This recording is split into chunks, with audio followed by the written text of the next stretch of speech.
Y seguimos.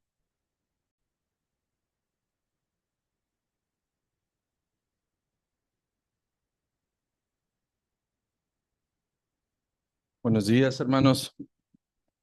Vamos a orar.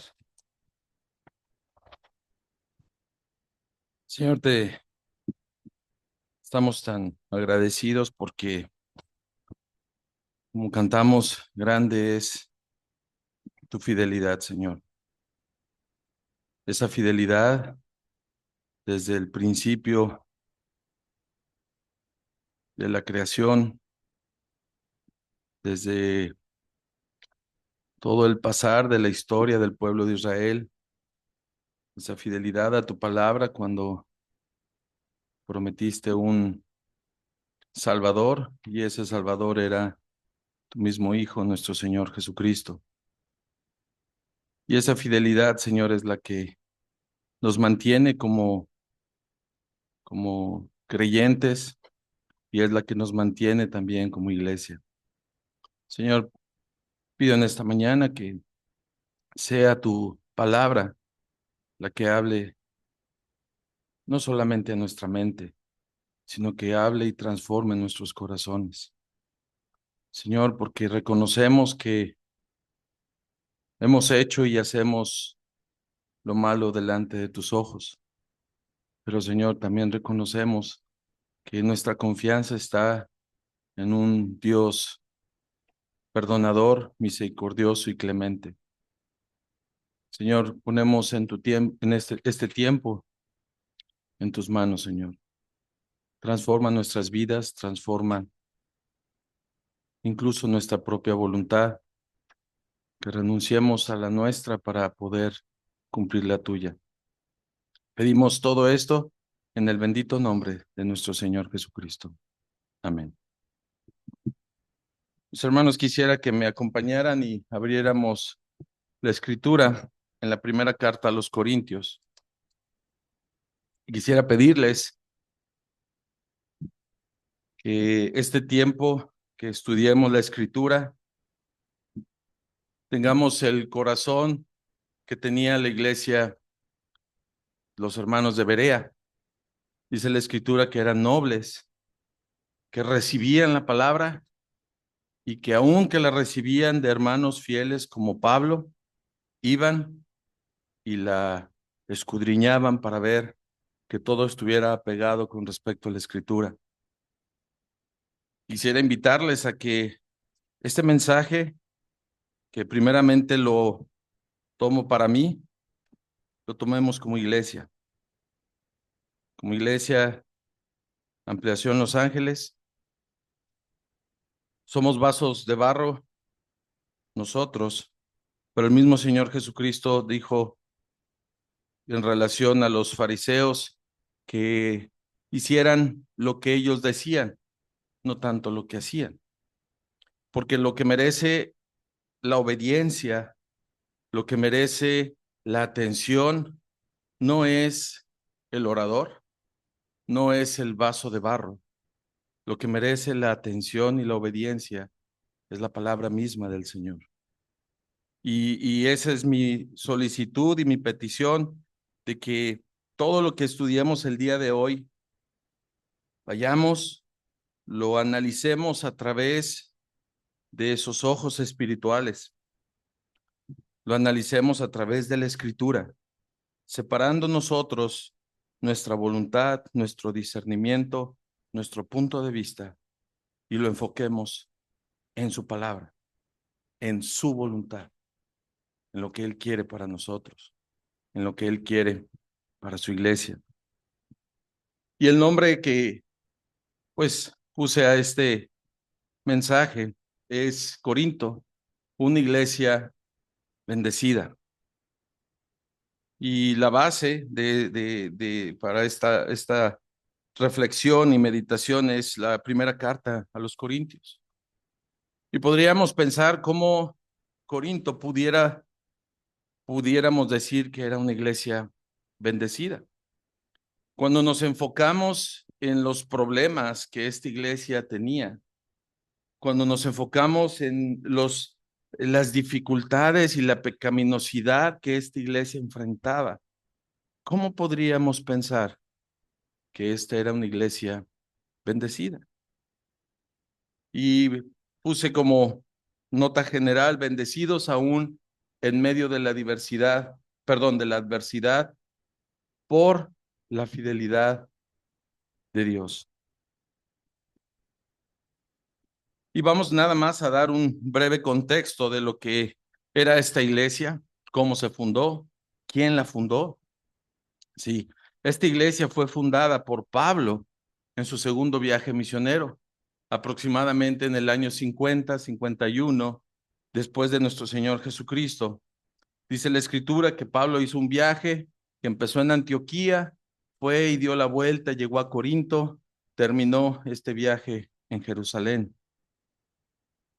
En todos los lapsos en todos los lugares donde Pablo se iba y visitaba a los hermanos, dice, y si me acompañan por favor a Hechos capítulo 18, dice que llegó a la iglesia en Corinto y es importante y es trascendental lo que Pablo recibió del Señor Jesucristo cuando visitaba a esta iglesia o a esta ciudad. Dice en Hechos capítulo 18, en el versículo 8, y Crispo, el principal de la sinagoga, creyó en el Señor con toda su casa, y muchos de los corintios, oyendo, creían y eran bautizados. Entonces el Señor dijo a Pablo en visión de noche, no temas, sino habla y no calles, porque yo estoy contigo. Y ninguno pondrá sobre ti la mano para hacerte mal, porque yo tengo mucho pueblo en esta ciudad.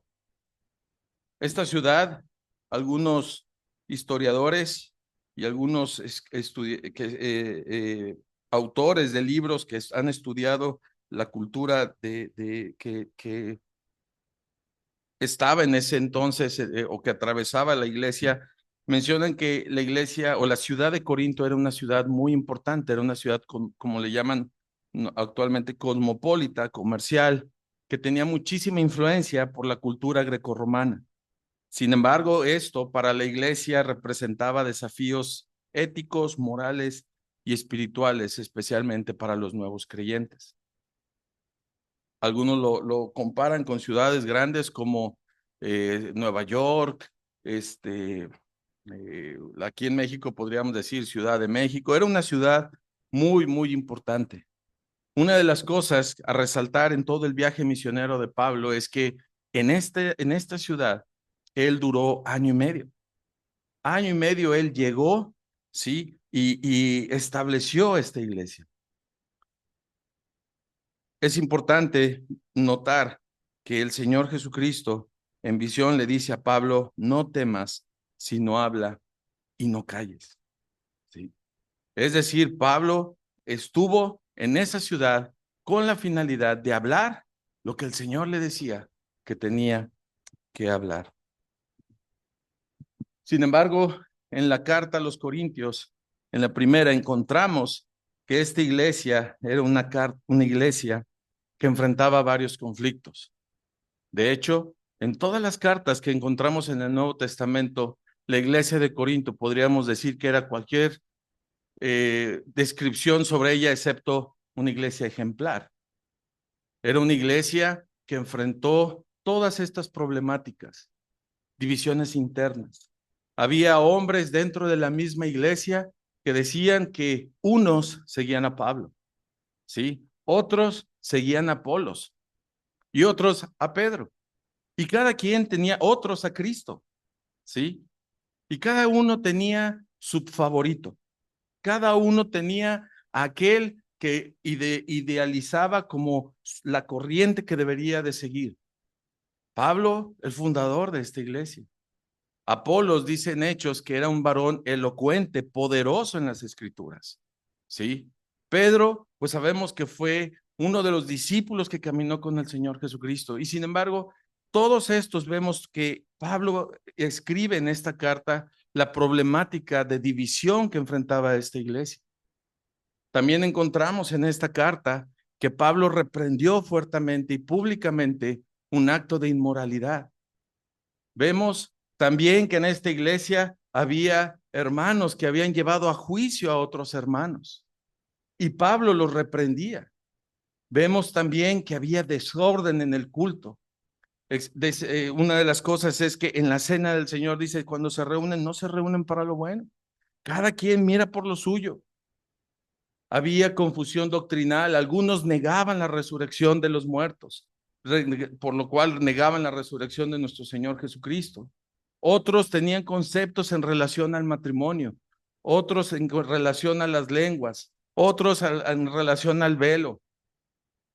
Había confusión doctrinal. Pero esta iglesia también cuestionaba la autoridad de Pablo, ¿sí? Entonces, podríamos ver todas las características de esta iglesia. Como dice la Escritura, no somos mejor que ellas, tristemente. Dice en 2 Corintios, si vemos en el capítulo 10, la característica y las cosas que habían llevado a esta iglesia a la división, la inmoralidad, los pleitos con incrédulos o entre creyentes llevado a incrédulos, el desorden en las reuniones, la confusión doctrinal y el cuestionamiento de la autoridad. Dice en 1 Corintios 10, versículo 7.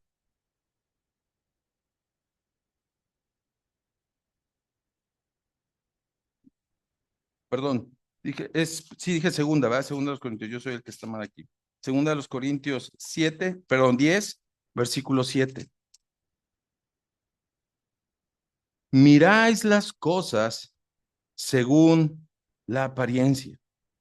Si alguno está persuadido en sí mismo que es de Cristo, esto también piense por sí mismo, que como Él es de Cristo, así también nosotros somos de Cristo. Porque aunque me gloríe algo más todavía de nuestra autoridad, la cual el Señor nos dio para edificación y no para vuestra destrucción, no me avergonzaré, para que no parezca como que os quiero amedrentar por cartas, porque a la verdad dicen, las cartas son duras y fuertes, mas la presencia corporal débil y la palabra menospreciable. Todas estas cosas, sí, enfrentaba Pablo. Pero la clave, y creo que parte de lo fundamental que llevó a esta iglesia a todos estos problemas es miran la apariencia, mirar lo externo, tener la vista en diferentes situaciones, diferentes puntos de vista y no la vista en el Señor Jesucristo. Cantábamos hace un instante, pon tus ojos en Cristo. Pablo enfrentó cuestionamiento, ¿sí? Algunos negaban su autoridad, otros podían decir, no, pues a mí si me lo dice Apolos, lo hago. A mí si me lo dice Pedro, lo hago. Y todas estas cosas Pablo las sabía y él escribió una carta. Pero mis hermanos, lo hermoso de todo esto,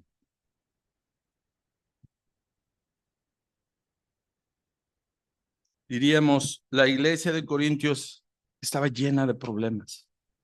Era una iglesia dividida. Sin embargo, o como otros pasajes dicen, pero Dios, pero Dios. Vamos a ver, cuando Pablo escribe a los Corintios, escribe haciendo inicialmente y recordando a la iglesia todo, todas las bendiciones que ellas han recibido. Pablo escribe a la iglesia e inicia su carta, ¿sí? Recordando quiénes son ellos. Aunque era una iglesia dividida, emproblemada, confundida doctrinalmente, ¿sí? Irrespetuosos de la autoridad, aunque eran todo eso, Pablo les recuerda que era la iglesia de Cristo.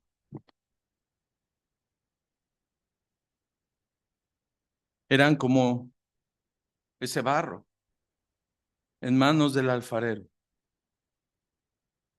donde por la vista puesta en cualquier cosa excepto en el Señor, volvía, se destruía, y ese alfarero no quitaba las manos de su iglesia.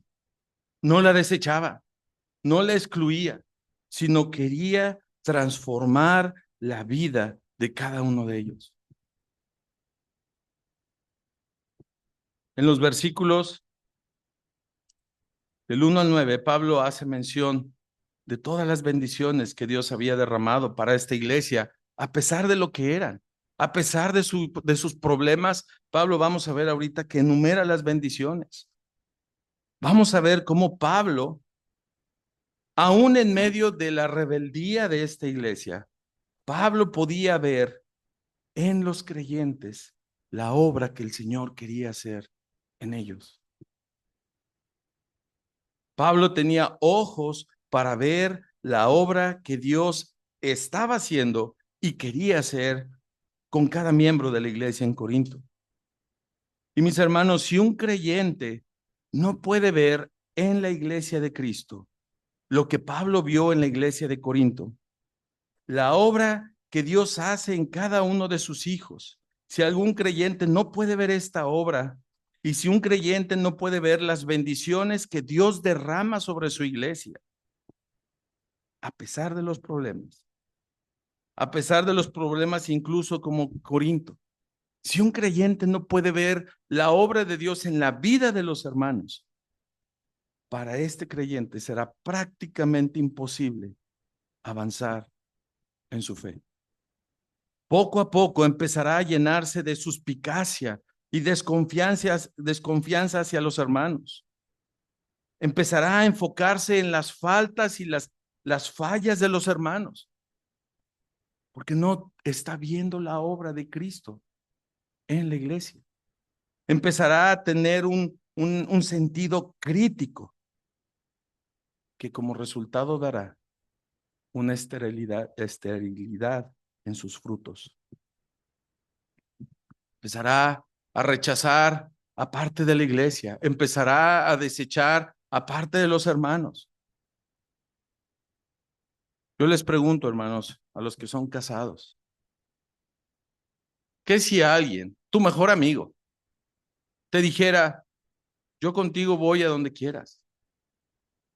Tú me caes muy bien, pero tu esposa, no quiero nada con ella. ¿Qué le dirían a esa persona? Si no va mi esposa, yo tampoco voy. Así también es imposible decirle, Señor, yo contigo lo que quieras, pero de la iglesia no quiero nada. De los hermanos no quiero nada. Es imposible, mis hermanos, porque la iglesia es la esposa de nuestro Señor Jesucristo. El que tiene problemas con la esposa de Cristo, tiene problemas con Cristo mismo. Y el problema es muy serio. Es tan serio tener problemas con la iglesia de Cristo, ¿sí? Que Dios mismo advierte en el capítulo 3, versículo 17 en esta carta. Si alguno destruyere el templo de Dios, si alguno destruye la iglesia de Dios, si alguno destruye la esposa de Dios, Dios le destruirá a él, porque el templo de Dios, el cual sois vosotros, esa iglesia en problemada. Pablo le está escribiendo a esta iglesia. El templo son ustedes. Y el que los destruye a ustedes, Dios lo va a destruir. Así de serio. Así de relevante para nuestro Dios. Ahora, vimos y sabemos, ¿sí? Y no vamos a ahondar en cada uno de los problemas que esta iglesia enfrentaba. Los conocemos, ¿sí? Pero Dios o sin embargo, ¿sí? Vamos a ver las evidencias, lo que Dios quería hacer en esta iglesia. No era una iglesia desechada por Dios. No era una iglesia que Dios dijera, son tan problemáticos que ahí se ven, como muchas veces nosotros sí hacemos. Pero Dios bendijo a esta iglesia. Y Pablo en su carta inicia recordándoles las bendiciones que esta iglesia tenía. Y mis hermanos, son las mismas bendiciones que la iglesia Ampliación Los Ángeles tiene. Somos bendecidos. Pero a veces empañamos tanto nuestra vista con las apariencias, con lo externo, que dejamos de ver al Señor, que dejamos de ver la obra que Él quiere hacer en cada uno de nosotros, que dejamos de ver las bendiciones que Él ha derramado para esta su iglesia. Pero ¿cuáles son estas bendiciones, mi hermano? Esta misma carta. El hecho que Dios le haya mostrado y haya guiado a Pablo a que escribiera esta carta es una evidencia de que Dios no desecha a su iglesia. Vimos todos los problemas que tenían y Dios no la desechó. La preservará. Dijo el Señor Jesucristo que las puertas del Hades no podrán destruir su iglesia.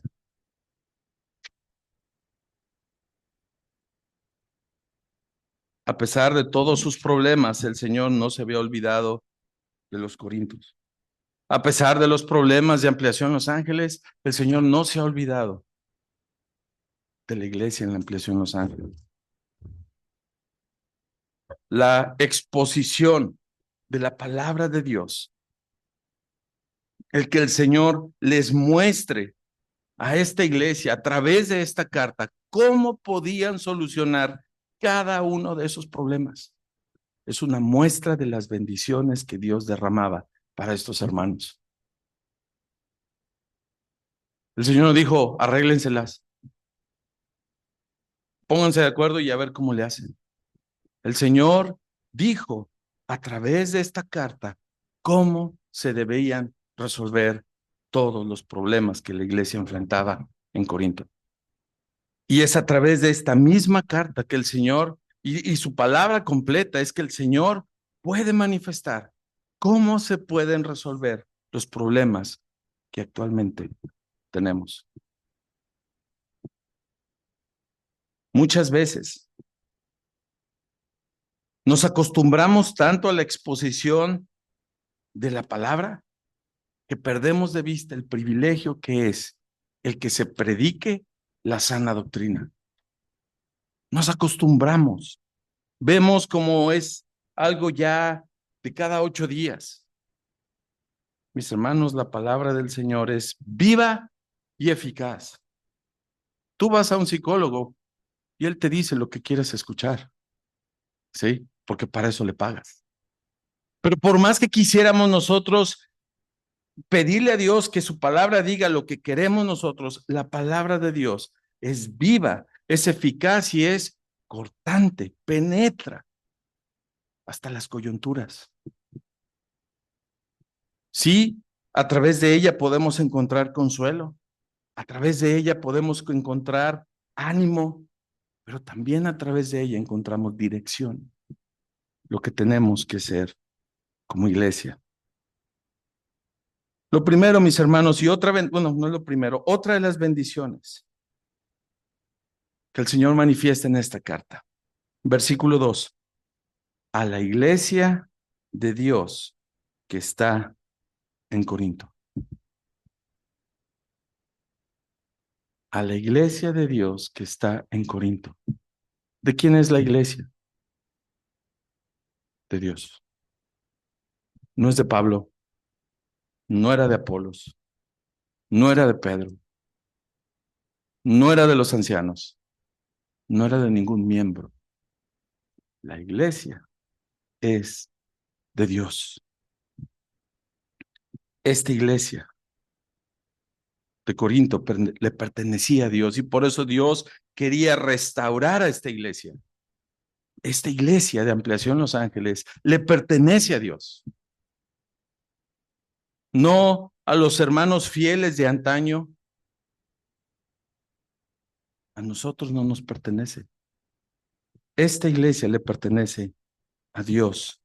Dios, por esa pertenencia que tiene de su iglesia, Dios protege, defiende y restaura su iglesia.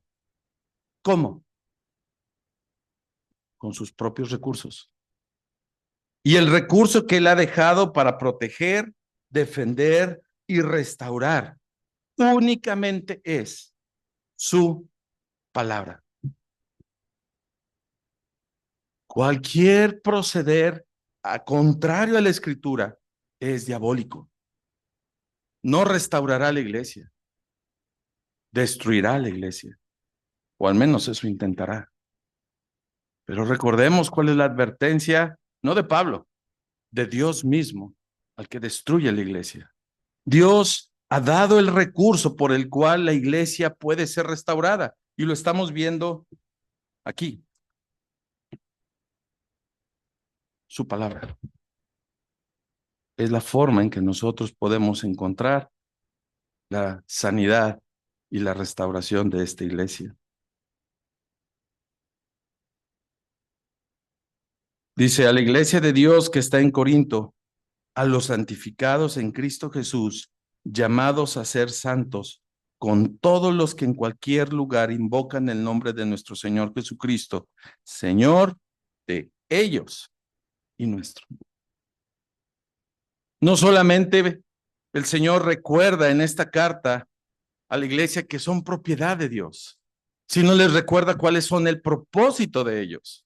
Porque una iglesia que no tiene en vista su propósito es una iglesia que estará a la deriva también. Dice, ustedes llamados, ustedes santificados en Cristo Jesús.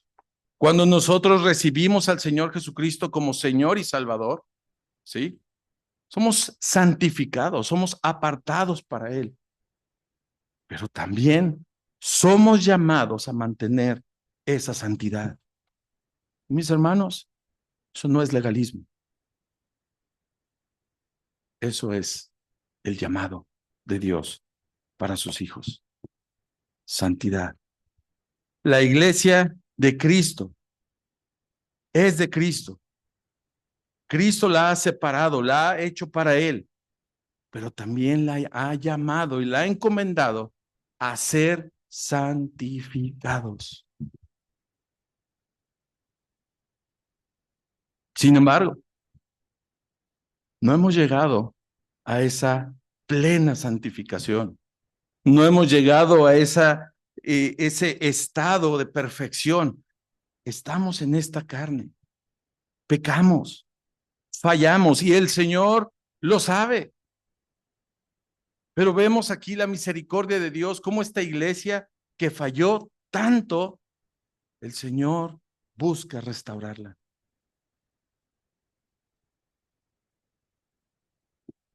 Nuestra condición legal, hablando en relación a la ley, con respecto al Señor Jesucristo, a través de su muerte ha cambiado. Ahora ya somos justificados. Sin embargo, Él también está haciendo una obra por medio del cual está transformando nuestras vidas para que reflejemos su carácter y cada día nos parezcamos más a Él. Por eso llama a la santidad, porque el propósito es glorificarse Él mismo. Y nosotros, esa iglesia que dice la Escritura, se la va a presentar sin mancha, sin arruga, ni cosa semejante. El Señor sabe que esto es un proceso. Sin embargo, Él ha prometido que el que inició esa buena obra la va a terminar. Y la iglesia de los Corintios es un ejemplo de esa misericordia, es un ejemplo de esa gracia. La iglesia Ampliación también. El propósito y el llamado del Señor es que nosotros seamos transformados para reflejar su carácter y parecernos cada día más a Él. A través de las pruebas, a través del conflicto, sí. A través de las circunstancias que enfrentamos, podemos ser transformados. Y los que no son de Cristo son evidenciados. Pero los que son de Cristo son transformados. Que ese sea nuestro anhelo, mis hermanos. Ese fue el anhelo de Cristo para la iglesia en los Corintios. Esta iglesia, versículo 3, gracia y paz a vosotros. Vimos todos los problemas que tenía esta iglesia. ¿Por qué Pablo dice gracia y paz?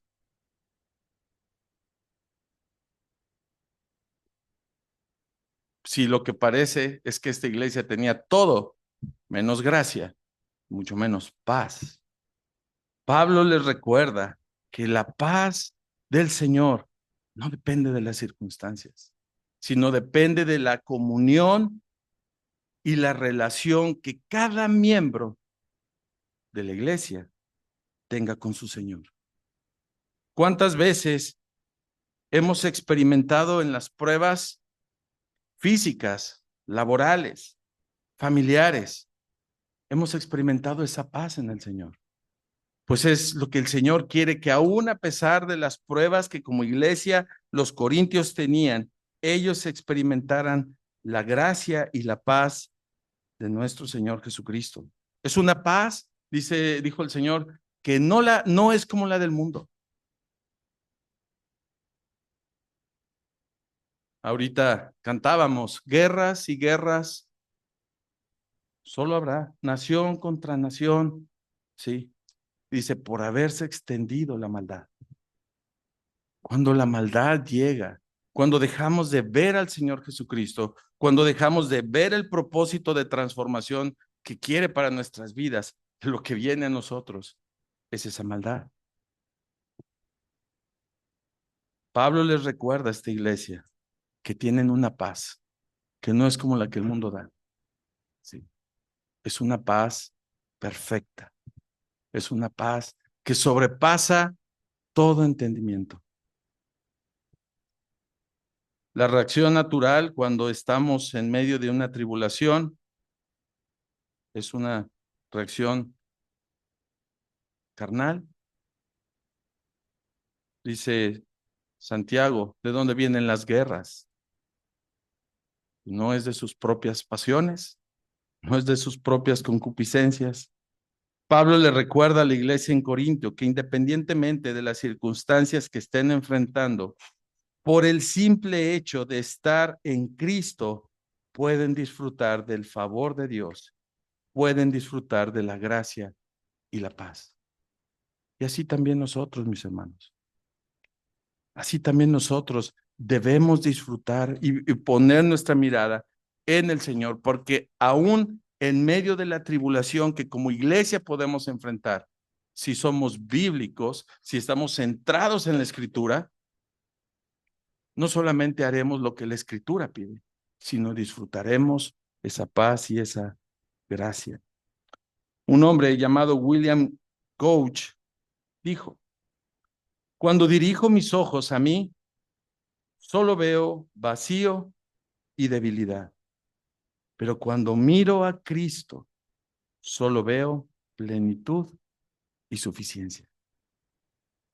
Por eso Hebreos 12 dice, puestos los ojos en Jesús. Cuando nos vemos a nosotros mismos, nuestros deseos, nuestros deleites, cuando vemos terrenalmente, como decía Pablo, vemos apariencia, solamente veremos vacío y debilidad. Pero cuando nuestra mirada está puesta en el Señor Jesucristo, solo podremos ver plenitud y suficiencia. Versículo 4. Gracias doy a mi Dios siempre por vosotros. Ese Pablo que sabía todos los problemas que había en la iglesia.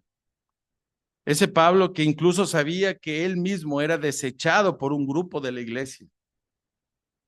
Él dijo, gracias doy a mi Dios siempre por vosotros. Mis hermanos, ¿cuándo fue la última vez que dimos gracias a Dios por la vida de los hermanos de la iglesia?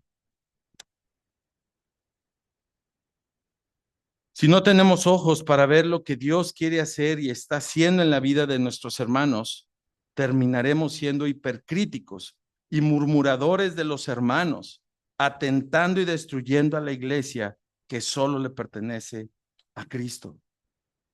Pablo veía a los hermanos no con ojos carnales, los veía con los ojos espirituales. Por eso, a pesar de lo que era el problema en la iglesia, por eso, a pesar de que él mismo era desechado, dijo, doy gracias a Dios siempre por vosotros. Y es ese mismo Pablo que capítulos adelante va a empezar a exhortar y amonestar, porque no va peleada una cosa con la otra, mis hermanos. ¿Sí?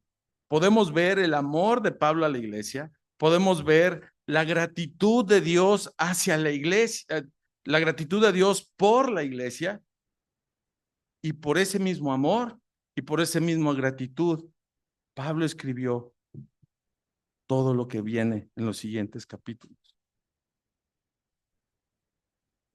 ¿Cuándo fue la última vez que dimos gracias a Dios por nuestra iglesia? ¿Cuándo fue la última vez que dimos gracias a Dios por los hermanos? ¿Te encuentras a menudo dando gracias a Dios por los miembros de esta congregación o es más fácil criticarlos y quejarnos de ellos? Lo que el Señor pide es que demos gracias a Dios, pero nuestra carne nos pide lo contrario y es más fácil murmurar, criticar acerca de los hermanos.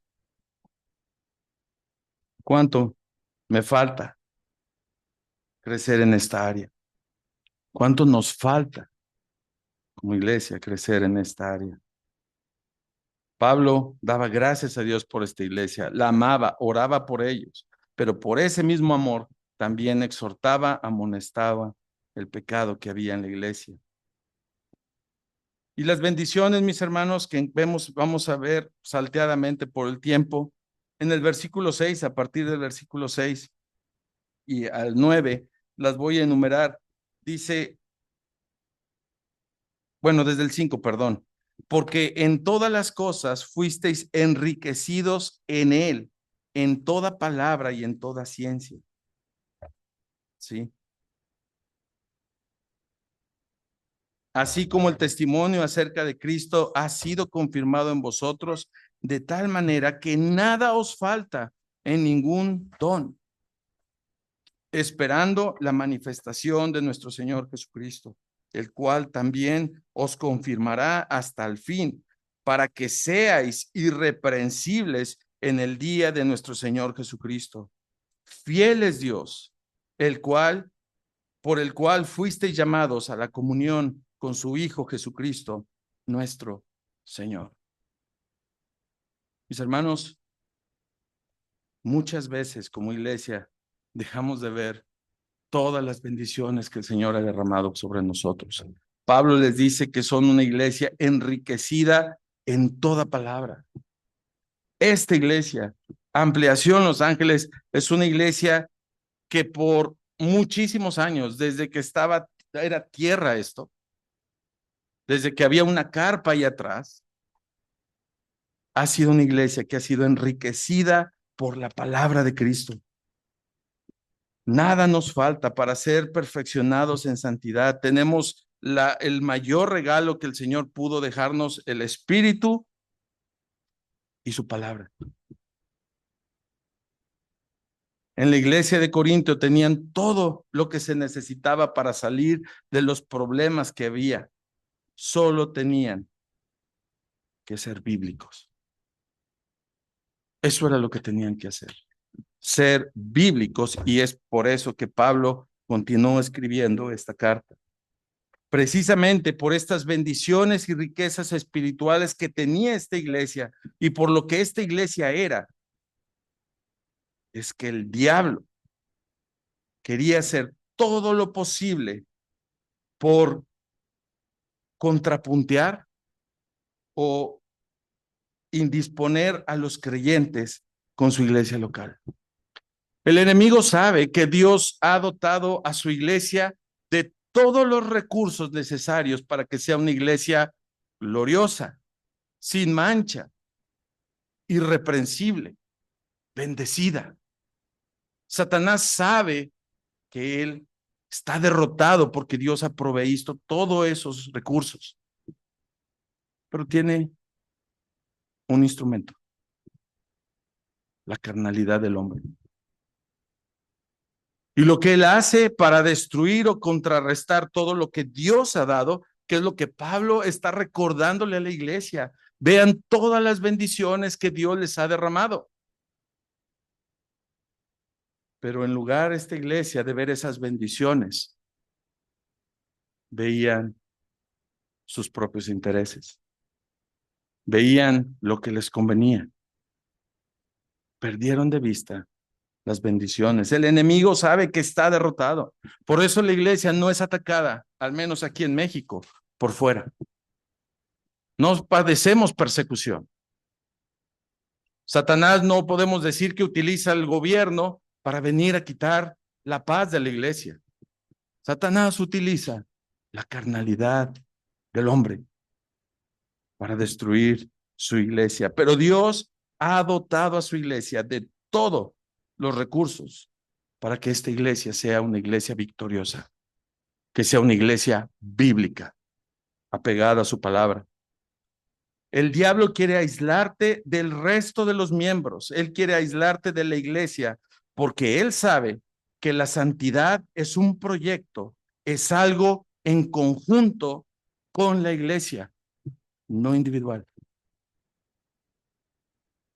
La iglesia es el cuerpo que el Señor ha dotado. Por eso encontramos en la Escritura como unos a otros, y si buscáramos todos los versículos que dice unos a otros, ¿sí? Nos habla de esa comunión, esa interacción que la iglesia debe tener unos con otros. Pero el enemigo quiere convencerte: no vayas a las reuniones. Son puros hipócritas. Son esto, son aquello. Mis hermanos, los martes de oración, yo creo que no somos ni el 10% de lo que somos ahorita. Los miércoles, también. ¿Por qué? ¿Creemos que con eso castigamos a la iglesia? Mis hermanos, eso destruye a la iglesia. Y veamos la advertencia que Dios dice sobre el que destruye la iglesia. No dejando de congregarnos. El enemigo quiere convencerte que no es necesario que estés aquí. Él quiere convencerte que tú puedes en tu casa, aislado, poder ser lo que tienes que ser. Esa es la obra del enemigo. Él quiere hacer creerte que no necesitas a la iglesia, que no necesitas a los hermanos, que no necesitas la comunión, que no necesitas el cuidado ni la exhortación de los hermanos. Esa es la obra de Satanás. ¿A quién escuchamos? El Señor, que provee todos los recursos para que seamos una iglesia triunfante, unida, o aquel que lo que busca es destruir lo que el Señor ha hecho y quiere hacer para su iglesia? Dice el versículo 9: fiel es Dios. Cantábamos: oh, tu fidelidad. Mis hermanos, ¿En cuántos aspectos de tu vida has visto la fidelidad de Dios? ¿En cuántos aspectos? En el presente, en el pasado y en el más pasado. El Señor te ha mostrado que Él es fiel, que Él es verdadero, que lo que Él dijo, hará. Fiel es Dios. Y por esa fidelidad confirmará, para que nos confirma, por esa fidelidad nos confirma, ¿sí? Para que seamos irreprensibles por su fidelidad. La iglesia es de Cristo y solo Cristo puede restaurarla y lo hará por su fidelidad en su palabra misma. Él dijo, y lo va a hacer, que la muerte, el Hades no van a poder destruir su iglesia y lo va a cumplir. Él dijo que se la va a presentar como esa esposa radiante y lo va a cumplir.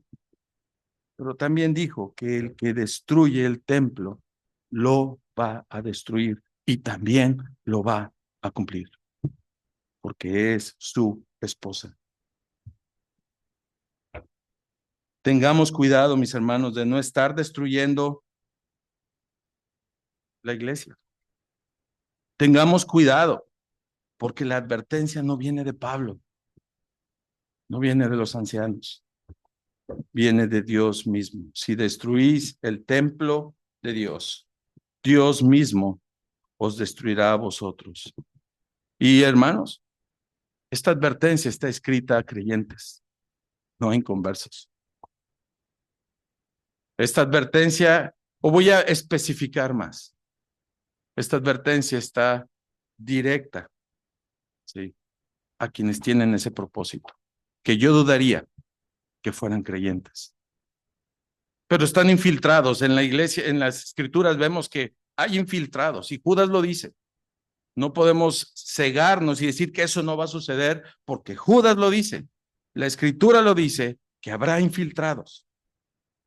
Pero la advertencia es, el que destruye a la iglesia, Dios le va a destruir.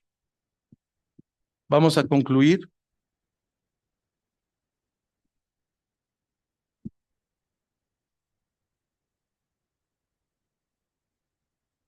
con estas características destructoras. La murmuración. Número 1, la murmuración. El Señor Jesucristo, sí, directamente, Él dijo lo que se tenía que hacer. Dijo, si tu hermano peca, ¿qué tenemos que hacer? Ve con tu hermano.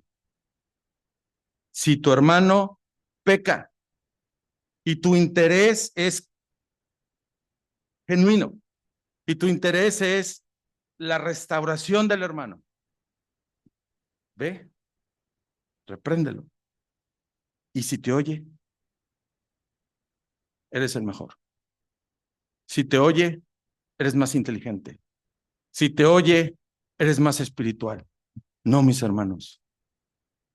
Si tu hermano peca, tú vas, lo reprendes y si te oye, has ganado. No una batalla, no una discusión. Has ganado a tu hermano. Un creyente, dice la escritura, a que ustedes que son espirituales, restauren al carnal. Ese es el propósito de la exhortación. Si tu hermano peca, sigan este patrón, lo dijo el Señor Jesucristo, con esta intención. Cualquier intención diferente o cualquier orden diferente es diabólico.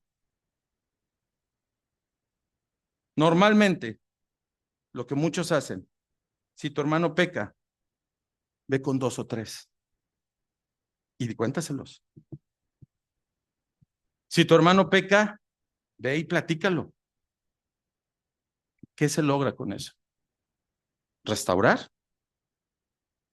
Si tu hermano peca, postéalo en redes sociales y tírale indirectas.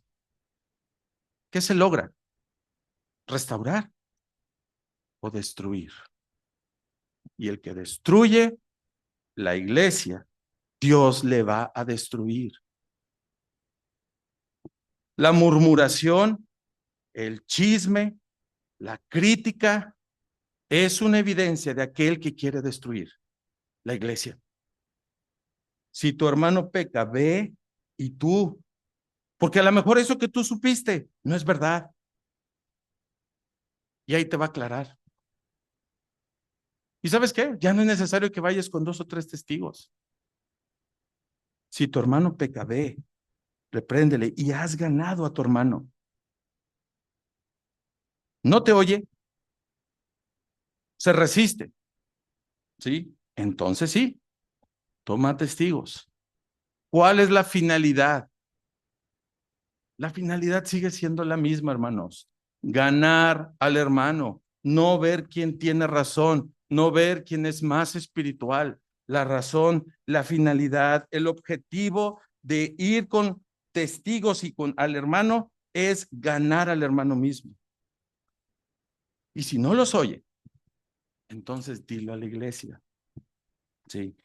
Para que la iglesia en conjunto busquen el mismo objetivo, no destruir, no mostrar que ellos son espirituales y el otro es carnal. El objetivo es el mismo, ganar al hermano. Pero si no escucha a la iglesia, hay otro objetivo. Dice la escritura, tenle por gentil y publicano, porque una persona que se resiste a la escritura es mejor que sepa su realidad. El verdadero hijo de Dios no puede resistir la palabra de Dios. Y si alguien resiste la palabra de Dios, es mejor que lo sepa, que puede ser que sea gentil y publicano. La murmuración, el chisme destruye la iglesia, afecta a los miembros de la iglesia. También hay la reprensión pública. Pablo dijo de Demas, ¿sí? Él escribió y dijo, Demas me ha abandonado, prefirió irse al mundo. ¿Sí? Si alguien tiene dudas, hermanos, podemos platicar al respecto, pero no murmurar. Es mejor preguntar, es mejor acercarse con el deseo de edificar a la iglesia, no destruirla.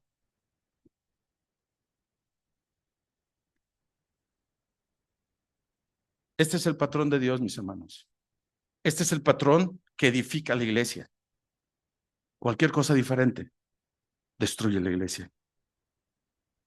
Cualquier orden, aquí sí el orden de los factores sí modifica el producto. Aquí sí. Porque si primero vas con 2 o 3, pero ni siquiera van con el hermano, sino van con otros 4 o 5, ya hicieron una labor destructora. Dios, cuidado, estás en contra de Dios. Estás atentando contra la iglesia, contra su cuerpo. La inconstancia, dice la escritura, y vamos aquí a Hebreos capítulo 10. Y sí es importante que lo leamos, porque a veces nada más mencionamos, no dejando de congregarnos como algunos tienen por costumbre.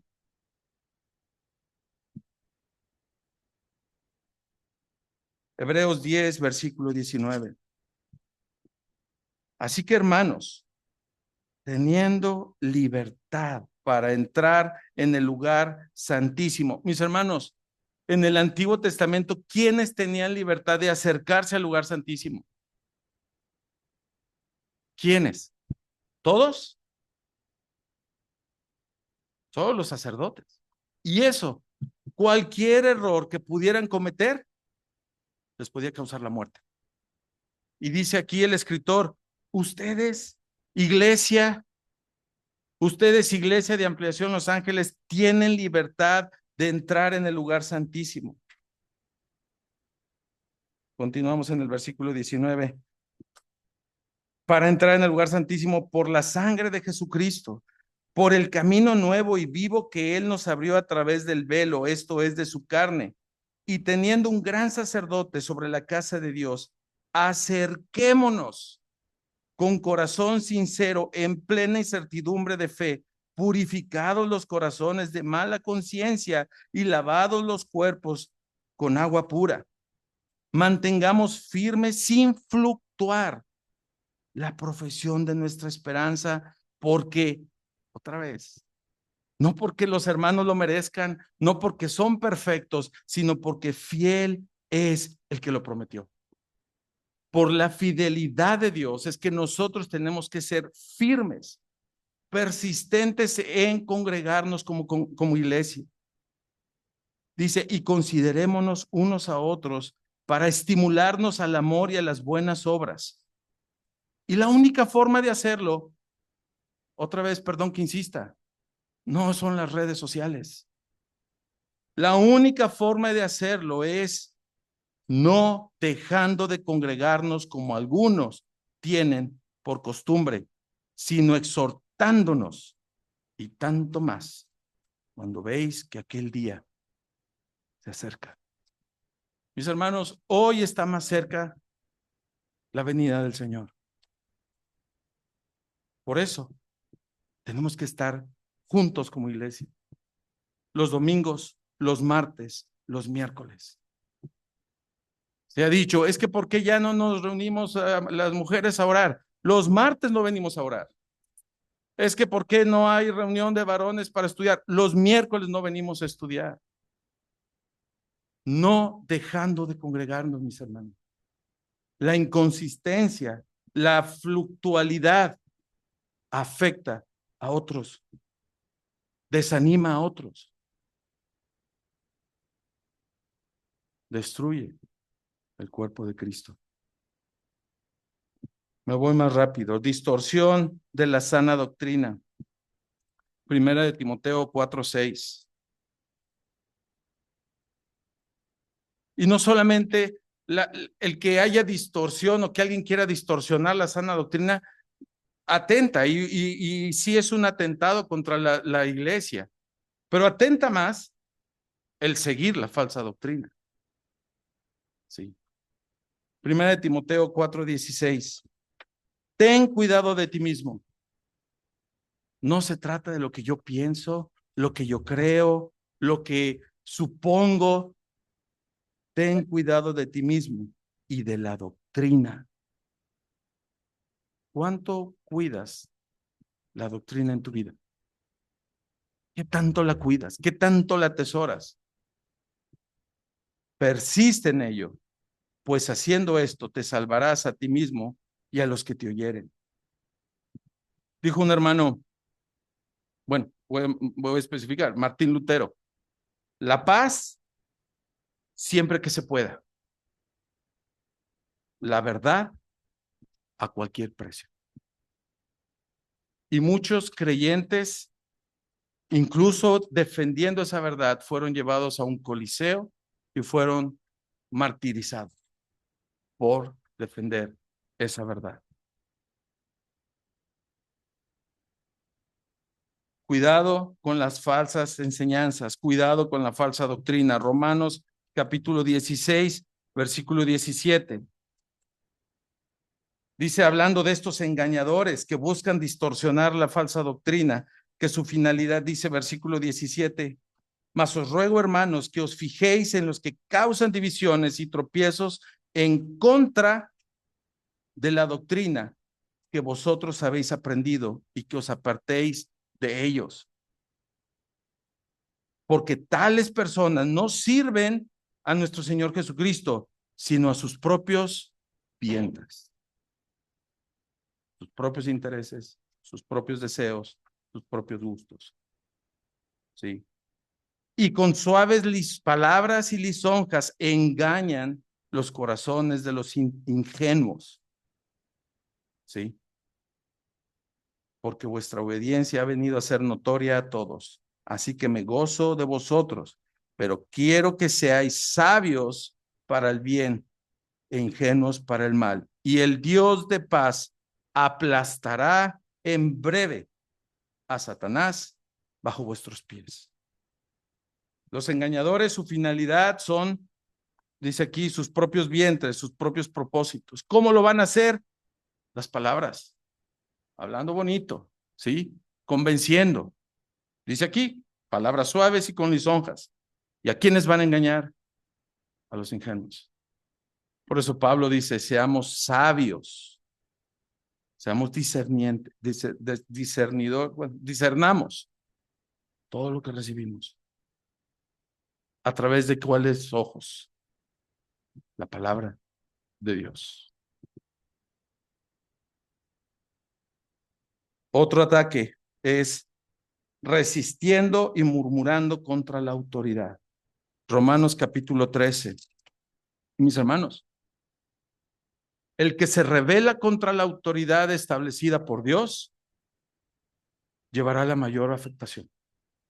Romanos 13 dice, sométase toda persona a las autoridades superiores, porque no hay autoridad sino de parte de Dios, y las que hay por Dios han sido establecidas. De modo que quien se opone a la autoridad, a lo establecido por Dios, resiste, y los que resisten acarrean condenación, no para la autoridad, para sí mismos. Quien resiste la autoridad establecida por Dios acarrea condenación para sí mismo. Y encontramos el ejemplo perfecto en María y en Aarón. ¿Sí? Ellos muy sutilmente empezaron a murmurar en contra de Moisés. Sí. Números es el capítulo 12. Y con esto vamos a terminar. Números capítulo 12.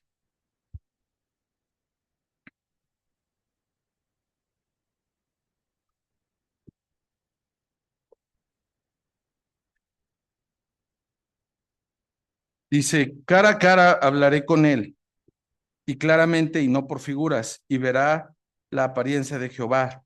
¿Por qué, pues, mensaje para Aarón y María, no tuvisteis temor de hablar contra mi siervo Moisés? ¿Y qué le estaban criticando?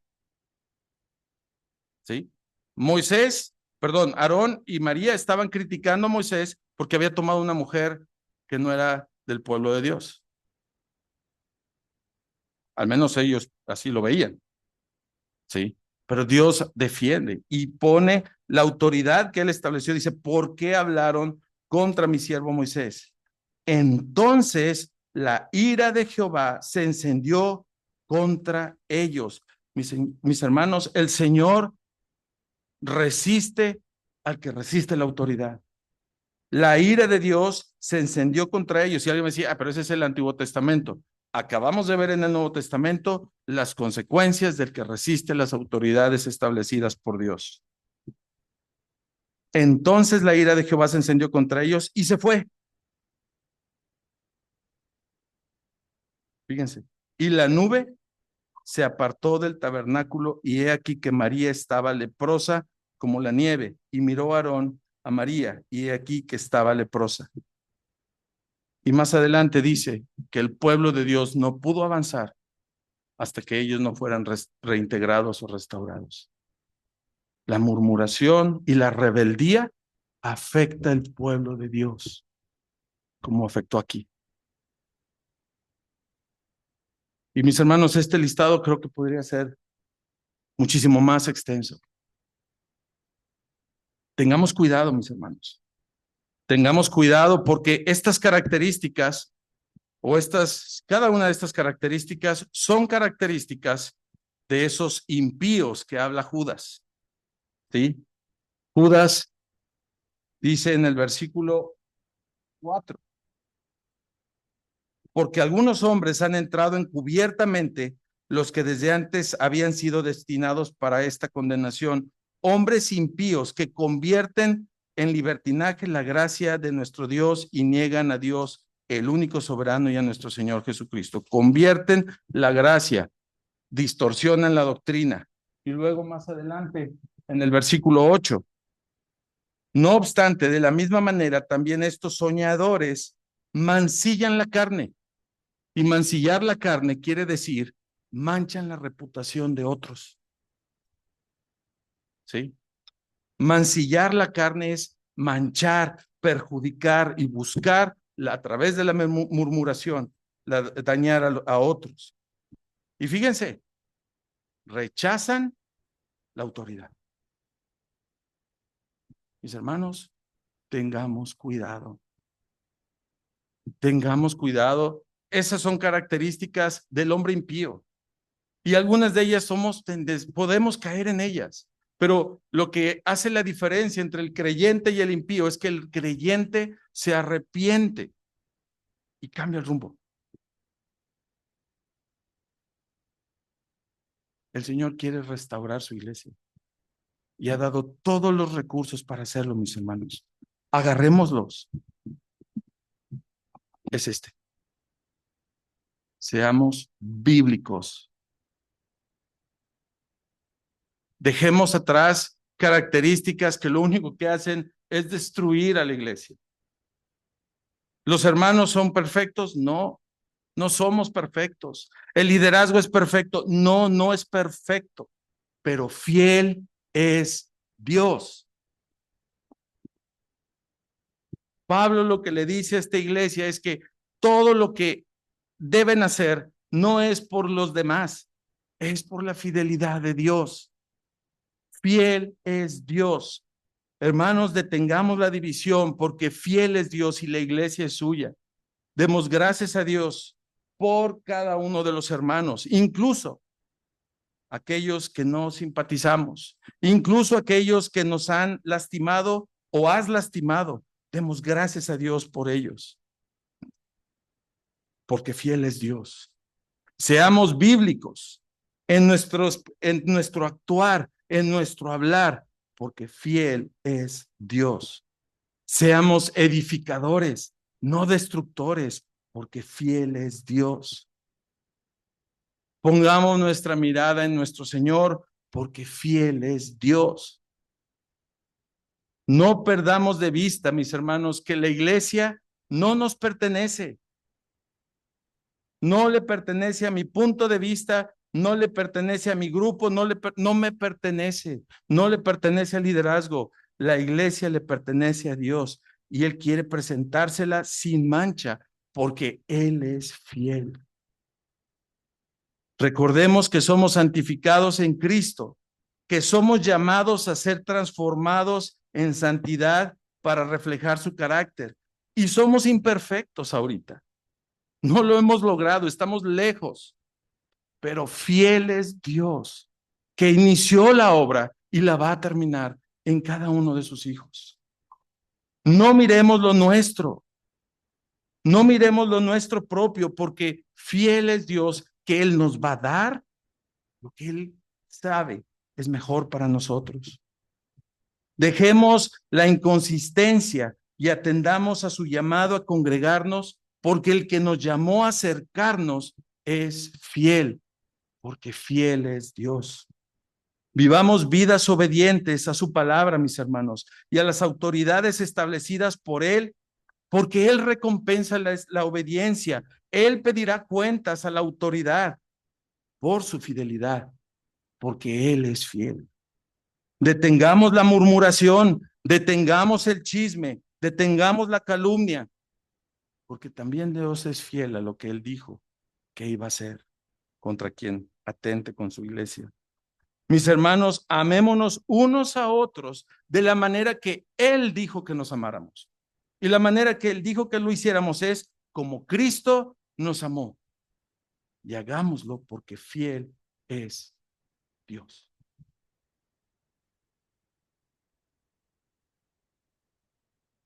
Dios es fiel.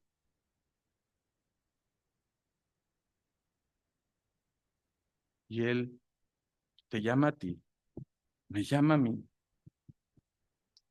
a la unidad, a su iglesia.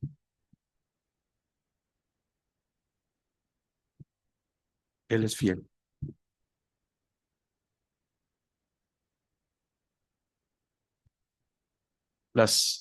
El enemigo buscará destruir, hermanos.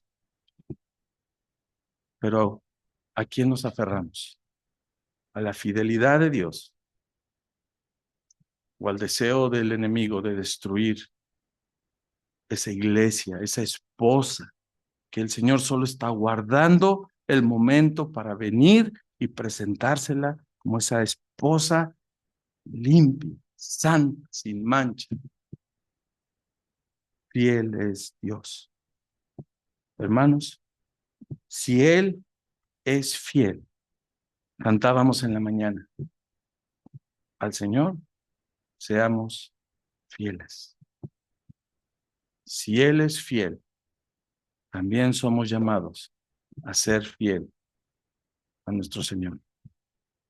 Y los invito, mis hermanos, a que meditando en su palabra, no en las palabras de alguien más, ni las mías, ni de los ancianos, meditando en su palabra. Si tenemos que rasgar nuestros vestidos, si tenemos que rasgar nuestro corazón y quebrarnos delante del Señor para decir, Señor, tú eres fiel y yo he pecado. Restáurame para que restaures tu iglesia. Si tenemos que hacer eso, hermanos, hagámoslo, porque Él es fiel. Él dio su vida por este cuerpo. Fiel es Dios. Hermanos, al Señor seamos fieles. Y los invito a que cantando este coro nuevamente de los corarios, el 113, meditemos en su palabra y hagamos como los de Berea. ¿Sí? Escudriñemos estos días, pongámoslo delante del Señor, quebrémonos delante del Señor y actuemos en amor a Él, a su iglesia, a los hermanos, porque Él es fiel.